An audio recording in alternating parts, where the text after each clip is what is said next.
অজানা রহস্য উন্মোচন, অচেনা সংস্কৃতির অনুসন্ধান, চোখের সামনে নতুন দৃশ্য, হৃদয়ে নতুন স্পন্দন, প্রতিটি পা রাখা নতুন দিগন্তের দিকে, আর প্রকৃতির অপার সৌন্দর্য উপভোগ করতে হারিয়ে যান প্রকৃতির মাঝে। তবে প্রকৃতির মাঝে হারানোর আগে তিনটা বিষয় জেনে রাখুন। এই তিনটা বিষয় না থাকলে আপনি কখনোই প্রকৃতির মাঝে হারিয়ে যেতে পারবেন না। ১ নাম্বার, মনের জোর বা ইচ্ছাশক্তি থাকতে হবে। সত্যি কথা বলতে ভ্রমণ করতে টাকা নয়, সবচেয়ে বেশি জরুরি হলো মনের জোর। একসময় আপনার অনেক টাকা থাকবে, কিন্তু আপনার মনের জোর থাকবে না। আর মনের জোর না থাকলে আপনি কখনো নতুন নতুন জায়গাতে যেতে পারবেন না। আপনার বয়স যত বাড়বে, আপনার মনের জোর তত কমতে থাকবে। তাই বয়স থাকতে আপনি ঘুরতে শুরু করে দিন আর জীবনকে উপভোগ করুন। ২ নাম্বার, হাঁটুতে জোর থাকতে হবে। মানুষের বয়স বাড়ার সাথে সাথে বৃদ্ধি বাড়ে, কিন্তু হাঁটুতে জোর কমে।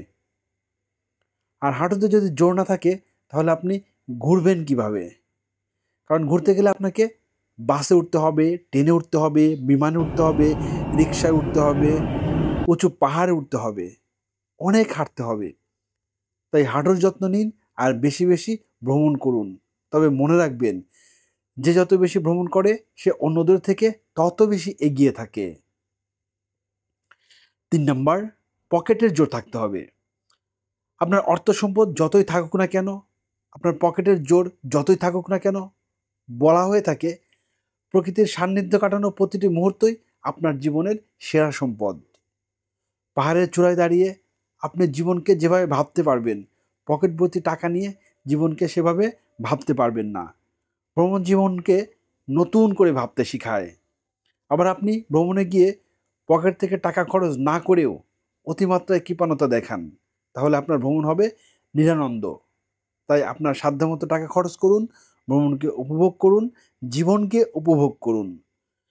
বৃদ্ধকালের কথা চিন্তা করে শুধু টাকা জমাবেন না, কারণ বৃদ্ধকালে সেই টাকা আপনার কাজে নাও লাগতে পারে।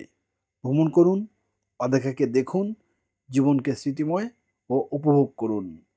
ভিডিওটি ভালো লাগলে লাইক করুন, কমেন্টস করুন, শেয়ার করুন আর সাবস্ক্রাইব করে সাথে থাকুন।